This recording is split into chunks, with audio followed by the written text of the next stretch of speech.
I'm very happy and honored today to be talking with a pioneer of information architecture. And not only that, he's the opening keynote speaker for the Society for Technical Communication Summit this May in Denver. Hello, Peter Morville. Good morning. Happy to be talking to you. Great. I'm very excited to be talking to you because you're one of the co-authors of the book Information Architecture, which is also known as the Polar Bear book, if anyone can't recall it. And many technical communicators consider this required reading.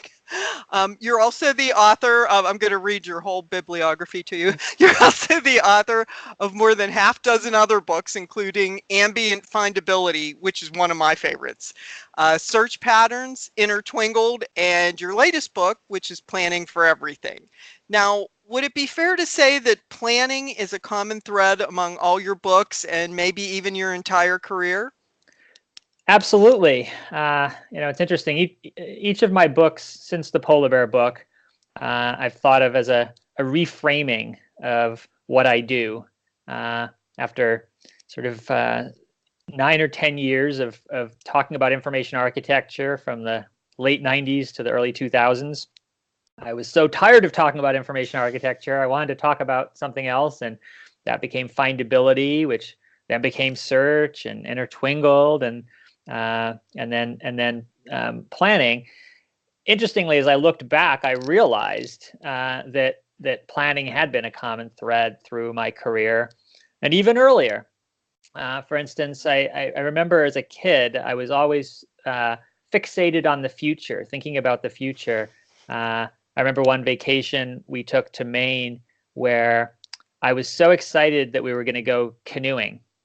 And for days, I asked my parents every 15 minutes, when are we going canoeing? When are we going canoeing? And then we finally got out on the lake on a canoe. And after about 10 or 15 minutes, I started saying, what's for lunch? When's lunch? And that's sort of me. I'm always thinking about the future, and planning as a way of sort of coping with that affliction. That makes a lot of sense.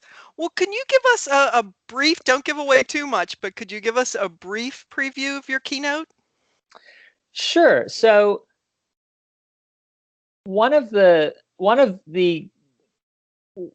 this notion of common threads, of threading things together, is something that has been with me also my whole career. One of my early columns that I wrote back in the 90s was called Strange Connections. Yeah. And that's what I love to do, to make strange connections. And so, in one sense, my keynote will be about information architecture and planning. But in another sense, I weave together all sorts of weird things, from libraries to elephants, from willpower to way power. Talk about fear and ethics, and heroes from Gandhi and Mandela to Joan of Arc and John Brown. So believe it or not, by the end of my talk, I am hoping that folks will see that all of these things are connected and that everything is deeply intertwingled.